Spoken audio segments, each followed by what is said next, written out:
ನಮಸ್ತೆ. ಎಲ್ಲರೂ ಹೇಗಿದ್ದೀರಾ? ಚೆನ್ನಾಗಿದ್ದೀರಾ ಅಂತ ಭಾವಿಸ್ತೀನಿ. ನಾಳೆ ನಮ್ಮ ಮನೆಯಲ್ಲಿ ನಾಮಕರಣ ಶಾಸ್ತ್ರ ಇರೋದ್ರಿಂದ ಅದೊಂದು ಚಿಕ್ಕ ವಿಡಿಯೋನ ನಿಮ್ಮ ಜೊತೆ ಶೇರ್ ಮಾಡ್ತೀನಿ. ನೋಡಿ, ನಾಳೆ ಫಂಕ್ಷನ್ ಇರೋದ್ರಿಂದ ಇವತ್ತೇ ಎಲ್ಲ ರೆಡಿ ಮಾಡ್ಕೊಳ್ಳೋಣ ಅಂತ ಎಲ್ಲ ರೆಡಿ ಮಾಡ್ತಾಯಿದ್ವಿ. ಲಡ್ಡು ಪ್ಯಾಕ್ ಮಾಡ್ತಾಯಿದ್ರು. ನೋಡಿ, ಒಡೆದಿರೋ ಲಡ್ಡುನ ಎಲ್ಲರೂ ತಿನ್ನಿ ಅಂತ ಎಲ್ಲರೂ ತಿಂತಾಯಿದ್ವಿ. ಲಾಸ್ಟಲ್ಲಿ ನೋಡಿ ಪ್ಯಾಕ್ ಮಾಡ್ತಿದ್ದಾರೆ.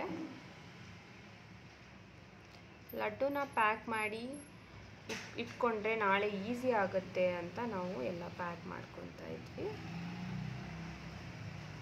ನಾಳೆ ಅಂದರೆ ಫಂಕ್ಷನ್ ಇರೋದ್ರಿಂದ ಅರ್ಜೆಂಟ್ ಆಗಿಬಿಡುತ್ತೆ. ಆಮೇಲೆ ಒಂದೊಂದು ಕೆಲಸಗಳು ಪೆಂಡಿಂಗ್ ಇರೋದ್ರಿಂದ ಎಲ್ಲ ಎಷ್ಟೆಷ್ಟಾಗುತ್ತೆ ಎಲ್ಲ ಮಾಡ್ಕೊಂಡ್ಬಿಡೋಣ ಅನ್ನೋ ಥರ ಎಲ್ಲರೂ ಸೇರಿ ಕೆಲಸಗಳನ್ನ ಮಾಡ್ತಾಯಿದ್ದೀವಿ. ಹಾಗೆ ಇವ್ರಿಗೆ ಹೇಳ್ತಾ ಇದ್ದೀನಿ, ನಾನು ಯೂಟ್ಯೂಬ್ ವಿಡಿಯೋ ಮಾಡ್ತಾಯಿದ್ದೀನಿ ಯೂಟ್ಯೂಬ್ ವಿಡಿಯೋ ಅಂತ. ಅದಕ್ಕೆ ಅವರೆಲ್ಲ ಅಯ್ಯೋ ಬೇಡ, ಹಂಗೆ ಹಿಂಗೆ ನನ್ನ ಮುಖ ತೋರಿಸ್ಬೇಡ, ನಿನ್ನ ಮುಖ ತೋರಿಸ್ಬೇಡ ಅಂತ ಇದ್ದರು. ಬಟ್ ನಾನು ಆದ್ರೂ ವಿಡಿಯೋ ಮಾಡ್ತಾಯಿದ್ದೆ. ಇದು ನಮ್ಮ ಹಳ್ಳಿಯಲ್ಲಿ ನಡೀತಾ ಇರುವಂಥ ಫಂಕ್ಷನ್. ಇದು ಮನೆಯವರೆಲ್ಲರೂ ಸೇರಿಕೊಂಡಾಗ ಒಂಥರ ಖುಷಿ ಅಲ್ವಾ ಫ್ರೆಂಡ್ಸ್? ಅದೊಂಥರ ಖುಷಿ. ಎಲ್ಲರೂ ಜೊತೆಗಿದ್ದು ಫಂಕ್ಷನ್ಗಳು ಏನಾದರೂ ಮಾಡ್ತೀವಲ್ಲ, ಹಬ್ಬ ಆ ಥರ ಎಲ್ಲ ಇದ್ದಾಗ ಒಂಥರ ಖುಷಿ ಇರುತ್ತೆ. ನೋಡಿ, ಇವಾಗ ಬಲೂನ್ನ ಊದಿದ್ದೀವಿ. ಅದರಲ್ಲಿ ನಾವು 3 ಸೈಜ್ ತಂದಿದ್ದೀವಿ. ಒಂದು ದೊಡ್ಡ, ಮೀಡಿಯಮ್, ಚಿಕ್ಕ ಅಂತ. ಎಲ್ಲರ ಪಾತ್ರೆ ಸೈಜ್ ಅಂತ ಹೇಳ್ತಾಯಿದ್ರು. ಅದು ಒಬ್ಬೊಬ್ಬರು ಇದು ಮಾಡೋಷ್ಟರಲ್ಲಿ ಯಾವ್ಯಾವುದೋ ಸೈಜ್ಗಳಾಗ್ಬಿಟ್ಟಿತ್ತು. ನಾವು ಹೇಗೆ ಆಗಲಿ ಹಾಗೆ ಇದು ಮಾಡೋಣ ಅಂಥೇಳಿ ಮಾಡಿದ್ವಿ. ಹಾಗೆ ಡೆಕೋರೇಷನ್ ನೈಟಲ್ಲೇ ಮುಗಿಸೋಣ ಅಂತ ಅಂದ್ಕೊಂಡ್ವಿ. ಬಟ್ ಆಮೇಲೆ ನೈಟಲ್ಲೇ ಮುಗ್ಸೋಕ್ಕಾಗಲಿಲ್ಲ. ಯಾಕಂದರೆ ನಾಳೆ ಮತ್ತೆ ಎಲ್ಲ ಪೂಜೆ ಇರೋದ್ರಿಂದ ಆಗಲ್ಲ ಅಂದ್ಬಿಟ್ಟು ಇವತ್ತೇ ರೆಡಿ ಮಾಡ್ಕೊಂಡು ಇಟ್ಟಿದ್ದೀವಿ. ನೋಡಿ, ಬೆಳಿಗ್ಗೆ ಇವಾಗ ನೋಡಿ ತರಕಾರಿ ಎಲ್ಲರೂ ಕಟ್ ಮಾಡ್ತಾಯಿದ್ದಾರೆ. ಅಡುಗೆಯವರು ಬೆಳಗ್ಗೆ 6ಗೆ ಎಲ್ಲ ಬಂದುಬಿಟ್ಟಿದ್ರು. ಅವ್ರಿಗೆ ನಾವೇ ತರಕಾರಿ ಕಟ್ ಮಾಡಿಕೊಡ್ಬೇಕಿತ್ತು. ಹಾಗಾಗಿ ಎಲ್ಲ ಕಟ್ ಮಾಡ್ತಾಯಿದ್ದಾರೆ. ನೋಡಿ, ಇವರೇ ಆ ಹುಡುಗ ತೊಟ್ಲಲ್ಲಿ ನಾಮಕರಣ ಹಾಕೋದು ಅಂತ ಹೇಳಿದ್ಮೇಲೆ ಇವ್ರದೇ ಮಗಂದು. ನೋಡಿ, ಅಡುಗೆ ಎಲ್ಲ ಆಗ್ತಾಯಿದೆ. ಅವ್ರು ಬೇಗ ಬಂದು ಎಲ್ಲ ಬೇಗ ಮುಗಿಸ್ಕೊಂಡು, ಅವ್ರಿಗಂದರೆ ಇನ್ನೊಂದು ಕಡೆ ಆರ್ಡ್ರ್ ಇತ್ತಂತೆ, ಹಾಗಾಗಿ ಬೇಗ ಹೋಗ್ತೀವಿ ಅಂತ ಹೇಳಿದ್ರು. ನೋಡಿ, ಇಲ್ಲಿ ಏನೇನು ಮಾಡಿದ್ದಾರೆ ಅಂದರೆ, ಇದು ಕೇಸರಿ ಬಾತ್, ಹಾಗೆ ಇಲ್ಲಿ ಪಾಯಸ ಮಾಡಿದ್ವಿ, ಮತ್ತು ಬಾದಾಮ್ ಹಾಲು, ಆಮೇಲೆ ಸಾಂಬಾರು, ಮತ್ತು ಒಂಥರ ಬಾಜಿ ಅಂತ ಹೇಳ್ತೀವಿ ನಮ್ಮ ಕಡೆ, ಸೈಡ್ಸ್ ಇಡ್ತಾರಲ್ಲ ಆ ಥರ. ಇವರೆಲ್ಲ ನನಗೆ ಬೈತಾಯಿದ್ರು, ಏನಿಲ್ಲಿ ನಾನು ಕ್ಲೀನ್ ಮಾಡ್ತಾಯಿದ್ದೀನಿ ಹಂಗೆ ಹಿಂಗೆ, ಇವಳ್ದೊಂದು ಅಂತ ಎಲ್ಲ ಬೈತಾಯಿದ್ರು. ಅವ್ರು ಬೈದ್ರಲ್ಲ ಅಂದ್ಬಿಟ್ಟು ನಾನು ಈ ಕಡೆ ಬಂದು ಸುಮ್ಮನೆ ಮತ್ತೆ ಆ ಕಡೆನೇ ಹೋಗ್ತೀನಿ. ಯಾಕಂದರೆ ಬೈತಾ ಇರ್ತಾರೆ ಅವರು, ಆದರೂ ನಾನು ಬಿಡಲ್ಲ, ಹೋಗಿ ಮತ್ತೆ ಅವ್ರಿಗೆ ಟಾರ್ಚರ್ ಮಾಡ್ತೀನಿ. ಒಂಥರ ಎಲ್ಲರೂ ಬೈತಾ ಇರ್ತಾರೆ. ಅಷ್ಟರಲ್ಲಿ ನಾವೆಲ್ಲ ಕಾಮಿಡಿ ಮುಗಿಯೋಷ್ಟರಲ್ಲಿ ಭಟ್ರು ಬಂದುಬಿಟ್ರು. ಅವ್ರು ಬಂದು ಶಾಸ್ತ್ರಗಳನ್ನ ಅಂದರೆ ಪಡಿ ಎಲ್ಲ ಇಟ್ಟು ಗಣೇಶ ಪೂಜೆನ ಮಾಡ್ತಾಯಿದ್ರು. ಶಾಸ್ತ್ರಗಳು ಸಂಪ್ರದಾಯ ಅಂತ ಹಳ್ಳಿ ಕಡೆಗೆ ಹೋದ್ರೇ ಗೊತ್ತಾಗುತ್ತೆ ನಿಮಗೆ. ಇಲ್ಲಿ ಬೆಂಗಳೂರಲ್ಲಿ ಅಂದರೆ ಏನೂ ಗೊತ್ತಾಗಲ್ಲ, ಏನೂ ಮಾಡೋದು ಇಲ್ಲ. ಅಂದರೆ ಮಾಡ್ತಾರೆ, ಅಷ್ಟೊಂದು ಫಾಲೋ ಯಾರೂ ಮಾಡಲ್ಲ. ನೋಡಿ, ಹಳ್ಳಿ ಕಡೆ ಅಂದರೆ ಪೂಜೆ ಅಂದರೆ ಸ್ನಾನ ಮಾಡಿ ಮಡಿಯಲ್ಲೇ ಇರಬೇಕು ನಮ್ಮ ತಾತಂದು. ಯಾಕಂದರೆ ನಮ್ಮ ತಾತ ಮಡಿಯಲ್ಲೇ ಇದ್ದು ಆಮೇಲೆ ಅಲ್ಲಿ ಪೂಜೆ ಎಲ್ಲ ಮುಗಿಯೋವರೆಗೂ ಅದರಲ್ಲೇ ಇರ್ತಾರೆ ಅವರು. ನೋಡಿ, ಅಷ್ಟರಲ್ಲೆಲ್ಲ ಆಯಿತು. ಆಮೇಲೆ ನಮ್ಮ ಅಜ್ಜಿ ಹತ್ರ ಮಗುನ ಕೊಟ್ಟಿದ್ರು ಅವರು. ನೋಡಿ, ಈ ಥರ ಏನೋ ಶಾಸ್ತ್ರಗಳು.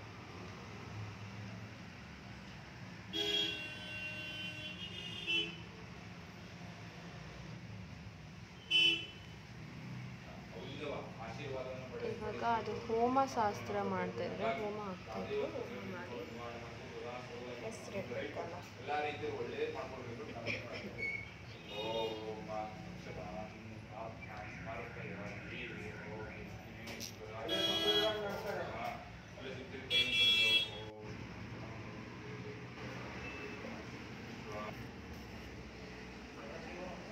ನೋಡಿ, ಇಲ್ಲೆಲ್ಲ ಆದಮೇಲೆ ಇಲ್ಲಿ ಹೆಸರು ಬರೆಯೋದು ಅಂತ ಅಕ್ಕಿಯಲ್ಲಿ ಹೆಸರು ಬರೀತಾರೆ. ಅಂದರೆ ಅವ್ರು ಹೇಳ್ತಾಯಿದ್ರು ಈ ಥರ ಈ ತಂದೆ ಹೆಸರು, ತಾತನ ಹೆಸರು, ಅದೇನೋ ಹೇಳ್ತಾಯಿದ್ರು. ಅವ್ರ ಮನಸ್ಸಲ್ಲಿರೋದನ್ನು ಅಷ್ಟರಲ್ಲಿ ಎಲ್ಲ ಗೆಸ್ಟ್ಗಳು ಬಂದುಬಿಟ್ಟಿದ್ರು. ಹಾಗಾಗಿ ನಾವು ಆ ಕಡೆ ನೋಡಬೇಕು, ಈ ಕಡೆ ವಿಡಿಯೋ ಮಾಡಬೇಕು. ಎಲ್ಲಿ ನನಗೆ ಟೈಮ್ ಸಿಕ್ತು ಅವಾಗ ಬಂದು ಇಷ್ಟು ವಿಡಿಯೋ ಮಾಡ್ಕೊಂಡು ಹೋಗ್ತಾಯಿದ್ದೆ. ದಯವಿಟ್ಟು ಅಂತ ಕೇಳ್ತೀನಿ.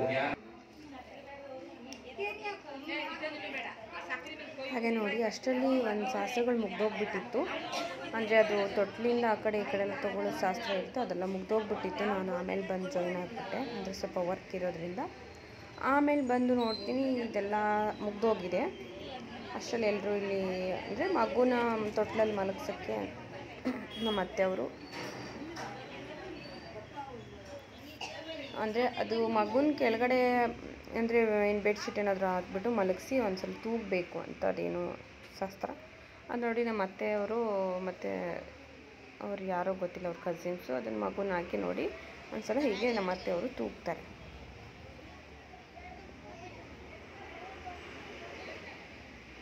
ಅಷ್ಟು ತೂಗಿದ ಮೇಲೆ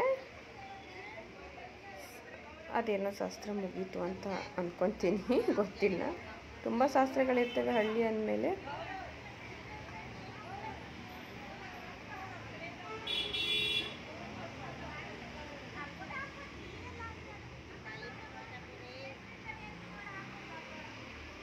ನೋಡಿ ಇವರು ನಮ್ಮ ದೊಡ್ಡಮ್ಮ ಅಂತ ಯೆಲ್ಲೋ ಕಲರ್ ಸ್ಯಾರಿ, ಪಕ್ಕದ ಮನೆಯವರು.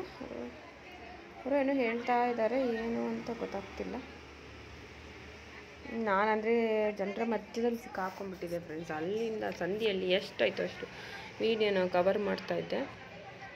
ಆಮೇಲೆ ನೋಡಿ ಅವರಪ್ಪ ಇಲ್ಲಿ ಅಂತ ಕೇಳಿ ಅವರಪ್ಪನ ಕೂಗ್ತಾಯಿದ್ರು. ಆಮೇಲೆ ಅವರಪ್ಪ ಬಂದುಬಿಟ್ಟು ಮಗುವಿಗೆ ಹೆಸರಿಡು ಅಂತ ಅಂದರು. ಅವಾಗ ಅವನು ಹೆಸರಿಟ್ಬಿಟ್ಟು ಹೇಳು ಅಂತ ಅಂದರು. ಅದನ್ನೆಲ್ಲ ಹೇಳ್ತಾಯಿದ್ರು.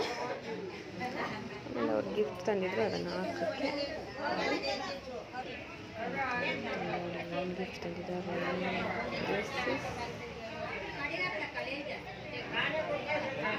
ನೋಡಿ ಗೋಲ್ಡ್ ಚೈನ್ ಮಗನಿಗೆ. ನಮಗೂ ಹೇಳಿರಲಿಲ್ಲ ಅವನು, ತುಂಬ ಕೇಳಿದ್ವಿ ಏನು ಗಿಫ್ಟ್ ಅಂತ. ಏನು ತಂದಿಲ್ಲ, ಡ್ರೆಸ್ ತಂದಿದ್ದೀನಿ ಅಂತ ಹೇಳ್ತಾ ಇದ್ದ. ನೋಡಿದ್ರೆ ನಮ್ಗೆ ಇವಾಗಲೇ ಗೊತ್ತಾಗಿರೋದು ಅವನು ಗೋಲ್ಡ್ ತಂದಿದ್ದೀನಿ ಅಂತ. ಆಮೇಲೆ ಅವ್ರ ಮಾಮನ ಕರೀತಾರೆ. ಅವ್ರ ಮಾಮ ಬಂದು ಅದು ಚೈನು ಕಾಲ್ಬಳೆಲ್ಲ ಹಾಕಬೇಕಂತೆ, ಅದನ್ನು ಹಾಕ್ತಾಯಿದ್ರು ನೋಡಿ. ಆಮೇಲೆ ಅವ್ರ ಅಮ್ಮ ಬಂದರು, ಅವನ ಅಜ್ಜಿ ಬಂದು ಅವರು ನಮ್ಮ ದೊಡ್ಡಮ್ಮ ಅವರೆಲ್ಲ ಕೊಟ್ಟು ಗಿಫ್ಟ್ ಎಲ್ಲರೂ ಕೊಡ್ತಾಯಿದ್ದಾರೆ. ಇವಾಗ ಎಲ್ಲರೂ ಗಿಫ್ಟ್ ಕೊಟ್ಟು ಹೋಗ್ತಾಯಿದ್ರು. ಅವನು ಎದ್ದೇಳ್ತಾನೆ ಇರಲಿಲ್ಲ ಫ್ರೆಂಡ್ಸ್, ನಿದ್ದೆ ಹುಡ್ಗಂಗೆ.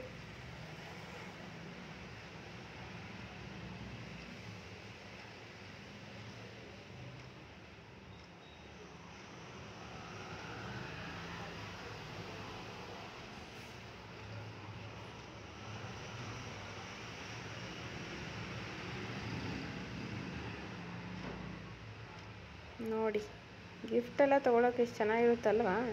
ಯಾರಾದರೂ ಗಿಫ್ಟ್ ಕೊಡ್ತಾರೆ ಅಂದರೆ ತುಂಬ ಖುಷಿಯಾಗಿರುತ್ತೆ ನಮಗೆ. ಹಾಗೆ ಎಲ್ಲರೂ ಗಿಫ್ಟ್ ಕೊಡ್ತಾಯಿದ್ರು. ಅರ್ಶಿನ ಕುಂಕುಮ ಮಾಡಿ ಗಿಫ್ಟ್ ಕೊಟ್ಟು ಹೋಗಬೇಕು, ಆ ಥರ ಎಲ್ಲರೂ ಕೊಡ್ತಾಯಿದ್ರು. ಇವರು ನಮ್ಮ ಅತ್ತೆಯವರ ಅಕ್ಕ. ಅವ್ರು ಹೇಳ್ತಾಯಿದ್ರು ನಂದೆಲ್ಲ ವಿಡಿಯೋ ಮಾಡಬೇಡ ಅಂತ. ಅವ್ರಿಗೆ ಗೊತ್ತಿಲ್ಲದೆ ವಿಡಿಯೋ ಮಾಡಿದ್ದೀನಿ. ಅವರು ಅವನಿಗೆ ಸಕ್ಕರೆ ತಿನ್ನಿಸಿ ದುಡ್ಡು ಕೊಟ್ಬಿಟ್ಟು ಗಿಫ್ಟ್ ಕೊಟ್ಟು ಹೋಗ್ತಾರೆ.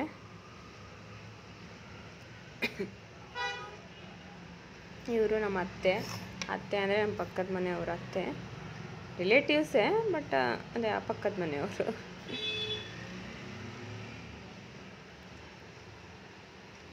ನೋಡಿ ಎದ್ದು ಮತ್ತೆ ಮಲಗೋದು, ಎದ್ದೇಳೋದು ಮಲಗೋದು ಮಾಡ್ತಾನೆ.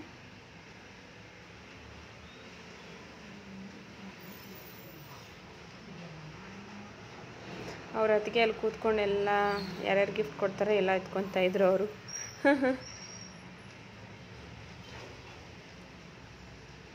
ಎಲ್ಲರೂ ರಿಂಗ್ ಎಲ್ಲ ಹಾಕ್ತಾಯಿದ್ರು ನೋಡಿ ಅವನಿಗೆ.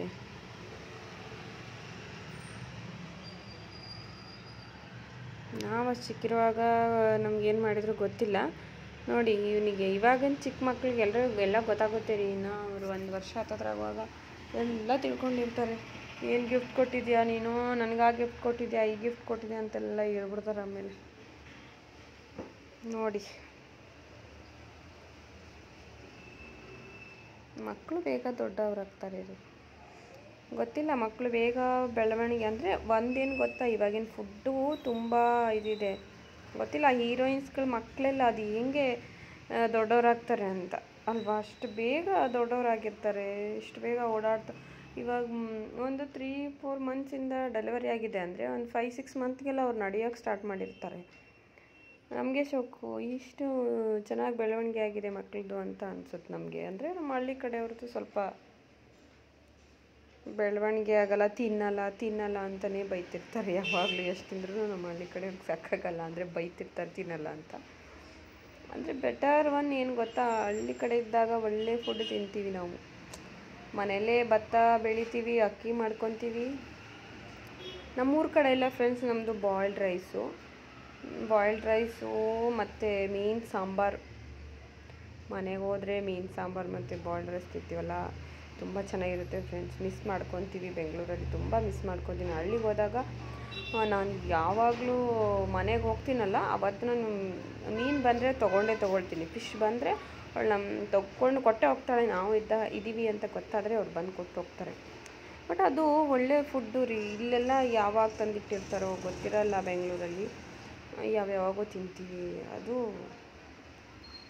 ಇದು ನೋಡಿ ಎಲ್ಲ ಗಿಫ್ಟ್ ಕೊಡ್ತಾಯಿದ್ರು. ಆಮೇಲೆ ಊಟಕ್ಕೆ ಟೈಮ್ ಆಗಿರೋದ್ರಿಂದ ನಾವೆಲ್ಲ ಊಟಕ್ಕೆ ಹೋಗಿ ಅಂತ ನಾವು ಹೇಳ್ತಾಯಿದ್ವಿ. ವಯಸ್ಸಾಗಿರೋರು ಮಕ್ಕಳಿಗೆಲ್ಲ ಊಟಕ್ಕೆ ಹೋಗಿ ಅಂತ. ಆಮೇಲೆ ಎಲ್ಲರೂ ಊಟಕ್ಕೆ ಹೋಗ್ತಾಯಿದ್ರು. ಯಾಕಂದರೆ ವಯಸ್ಸಾಗಿರೋರು ಅಂದರೆ ಕೆಲವೊಬ್ಬರಿಗೆ ಇವಾಗ ಡಯಾಬಿಟೀಸ್ ಮತ್ತು ಶುಗರು ಈ ಥರದ್ದೆಲ್ಲ ಪ್ರಾಬ್ಲಮ್ ಬಂದಿರೋದ್ರಿಂದ ಹೋಗಿ ಊಟ ಮಾಡ್ಕೊಂಡು ಟೈಮಿಗೆ ಸರಿಯಾಗಿ ಊಟ ಮಾಡೋದ್ರಿಂದ ಅವ್ರಿಗೆ ಒಳ್ಳೆಯದು ಅನ್ನೋ ಥರ ಕಳಿಸ್ತಾಯಿದ್ವಿ. ಆಮೇಲೆ ನೋಡಿ, ಇವಳು ನಮ್ಮ ಮಾವನ ಮಗಳು ಬಂದು ಕೈ ಬಳೆ ತಂದಿದ್ದು ಅವನಿಗೆ, ಅದನ್ನು ಹಾಕ್ತಾ ಇದ್ದಾಳೆ. ಇವರು ನಮ್ಮ ಅತ್ತೆ ಕೆಲಸ ಮಾಡ್ತಿದ್ರು, ಪಾಪ ಬಂದುಬಿಟ್ಟು ಕೊಟ್ಟು ಹೋಗ್ತಾ ಇದ್ದಾರೆ.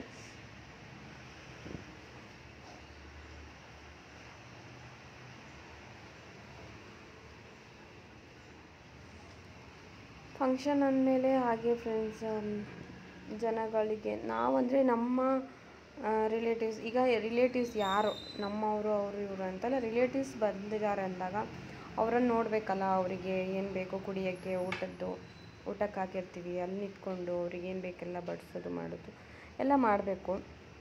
ಹಾಗಾಗಿ ನಾವು ಓಡಾಡ್ತಾ ಇರಬೇಕಾಗುತ್ತೆ, ಮಾತಾಡಿಸ್ತಾನೂ ಇರಬೇಕು. ಆಮೇಲೆ ಮಾತಾಡಿಸಿಲ್ಲ ಅಂತಲೂ ಅಂತಾರೆ. ಅವ್ರ ಮನೆಗೆ ಹೋದರೆ ಹಿಂಗೆ ಕೇಳಿದ್ರು, ಈ ಥರನೂ ನೀರು ಕೊಟ್ಟಿಲ್ಲ, ನೀರು ಬೇಕು ಅಂತಲೂ ಕೇಳಲ್ಲ ಅಂತ.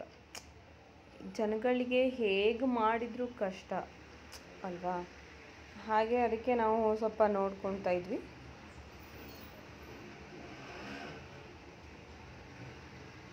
ನೋಡಿ, ಇವಾಗ ಇವರೆಲ್ಲ ಅವ್ರ ಅತ್ತಿಗೆ ಅವರು ಲಾಸ್ಟಲ್ಲಿ ಕೊಟ್ಬಿಟ್ಟು ಅವನೇನು ರಿಂಗ್ ತಂದಿದ್ರು ಅನಿಸುತ್ತೆ. ಮಕ್ಕಳ ಕೈಯಲ್ಲೂ ಏನೋ ಕೊಡಿಸ್ತಾ ಇದ್ದಾರೆ ಅವರು, ಇದನ್ನು ಕೊಡು ಅಂತ.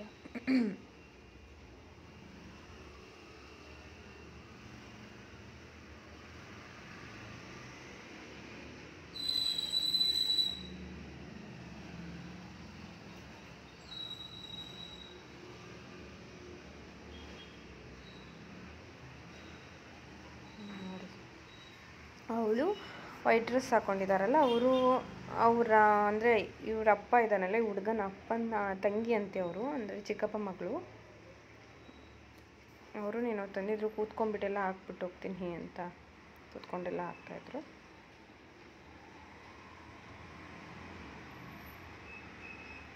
ಇವಾಗ ನಾವು ಅದು ಬಟ್ಟೆ ಕೊಡೋ ಬದಲು ಏನೋ ಒಂದು ನಮ್ಮ ಹತ್ರ ಆ ಬಟ್ಟೆಗೆ ಅಮೌಂಟ್ನ ಅವ್ರ ಹತ್ರ ಕೊಟ್ಟರೆ ಏನಕ್ಕಾದ್ರೂ ಯೂಸ್ ಆಗುತ್ತೆ. ಯಾಕಂದರೆ ಇವಾಗ ಬಟ್ಟೆ ತಂದಿರ್ತೀವಿ, ಇನ್ನೊಂದು 2 ತಿಂಗಳು ಆಗೋಷ್ಟರಲ್ಲಿ ಅವ್ರು ದೊಡ್ಡವರಾಗಿರ್ತಾರೆ, ಆ ಬಟ್ಟೆಗಳು ಹಾಕಲ್ಲ, ಅವಾಗ ಕಷ್ಟ ಅದು. ಅದಕ್ಕೆ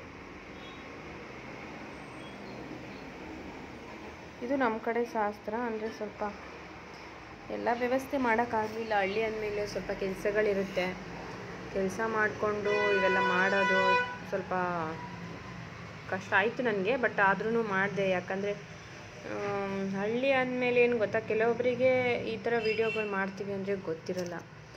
ಏನು ಮಾಡ್ತಿದ್ದೆ, ಬರೀ ಮೊಬೈಲ್ ಹಿಡ್ಕೊಂಡಿದ್ದಾಳೆ ಇವಳು ಅಂತೆಲ್ಲ ಬೈದ್ಬಿಡ್ತಾರೆ.